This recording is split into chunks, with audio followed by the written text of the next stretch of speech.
বন্ধুরা, আজকে আমরা তৈরি করব একদম ঘরে থাকা উপকরণ দিয়ে ঘরোয়া পদ্ধতিতে মোগলাই। ঘরে আমাদের যে সমস্ত উপকরণ আছে সেইগুলো দিয়েই আমরা তৈরি করে দেখাবো দোকানের থেকেও টেস্টি কত সহজভাবে তৈরি হয়ে যাচ্ছে মোগলাই। বন্ধুরা, একদম কম সময়ে আপনি তৈরি করতে পারবেন ঘরোয়া পদ্ধতিতেই মোগলাই। আসুন আজকে আমরা সেই পদ্ধতিটাই দেখি। আমরা প্রথমে ঘরে থাকা অল্প পরিমাণ ময়দা খুব ভালো করে আগে মেখে নিয়েছি। ময়ানটা খুব ভালোভাবেই দিতে হবে। এছাড়াও আমরা এর সাথে নিয়েছি দুটো পেঁয়াজ কুচি, আদা কুচি, লঙ্কা কুচি। তাছাড়া আমাদের তো আরও লাগবে জিরের গুঁড়ো, ধনের গুঁড়ো, হলুদ, এগুলো লাগবে। এগুলো আমাদের সবারই ঘরে থাকে মোটামুটি। তাছাড়া আমরা প্রত্যেকেই সকালবেলা তো জলখাবারে টোস্ট খাই, চা টোস্ট, সেই টোস্টের গুঁড়ো আমরা করে নিয়েছি এখানে। এবারে আমরা একটা পাত্রে দুটো ডিম ভেঙে নিলাম। তাতে আমরা পেঁয়াজ কুচিগুলো প্রথমে দিয়ে দেব। এরপরে আমরা এখানে দেবো লঙ্কা কুচি, তারপরে দেব আদা কুচি। বন্ধুরা, এরপরে 1 চামচ হলুদ দেব, 1 চামচ জিরের গুঁড়ো, 1 চামচ ধনে গুঁড়ো, আর মরিচ গুঁড়ো 1/2 চামচ। এর সাথে আমরা একটু মিশিয়ে দেব চাট মশলা। আপনারা ঘরে যদি আপনাদের মিট মশলা থাকে সেটাও দিতে পারেন, কিংবা গরম মশলাও দিতে পারেন। টেস্ট একই থাকবে, কোনো হেরফের হবে না। এরপরে আমরা আস্তে আস্তে উপকরণগুলো মেশাতে থাকবো।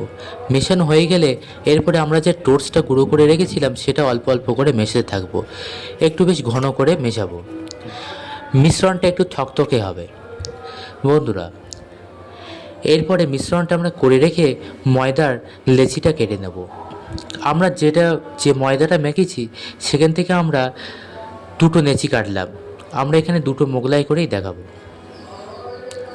এরপরে লেচিগুলোকে আমরা খুব পাতলা করে বেলবো। আমাদের প্রত্যেকের বাড়িতে রুটি বেলার চাকি আছে। সেই বড় চাকির 1 চাকি করে প্রায় বড় হবে এরকমভাবে বেললেই হবে। আমরা সেরকমভাবেই বেলে নিলাম। এরপরে আমাদের যে মিশ্রণটা করে রেখেছিলাম পেঁয়াজ, লঙ্কা, আদা কুচি দিয়ে ডিমের সাথে, সেই মিশ্রণটা আস্তে আস্তে চামচে করে ওই বেলা ওপরে আমরা দিয়ে দেব। খুব সুন্দরভাবে দিয়ে সেটাকে আমরা ভাঁজ করতে থাকবো মোগলাইটাকে। প্রথমে আমরা পাশগুলোকে মোড়াবো। পাশগুলো মোড়ানো হয়ে গেলে তারপরে মাথাটা মোড়াতে থাকবো। এরপরে আমরা আস্তে আস্তে ধরে গরম তেলের উপরে ছেড়ে দেব। বন্ধুরা, তবে গ্যাসের ওভেনটা কিন্তু লো টু মিডিয়াম রাখতে হবে। একেবারে হাই করে রাখলে হবে না, তাহলে উপরের পিঠগুলো তাড়াতাড়ি হয়ে যাবে, লালচে হয়ে যাবে, কিন্তু ভিতরটা কাঁচা থেকে যাবে। তাই আমরা লো টু মিডিয়ামে রেখে প্রায় 7 থেকে 8 মিনিট ধরে উল্টে পাল্টে ফ্রাই করব।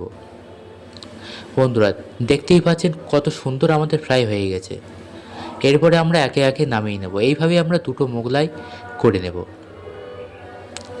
এরপরে আমরা গরম গরম এই মোগলাইগুলোকে সসের সাথে খেলে দুর্দান্ত লাগবে। তারপরে আমরা একটা ছুরির সাহায্যে মোগলাইগুলোকে খুব সুন্দরভাবে কেটে নেব।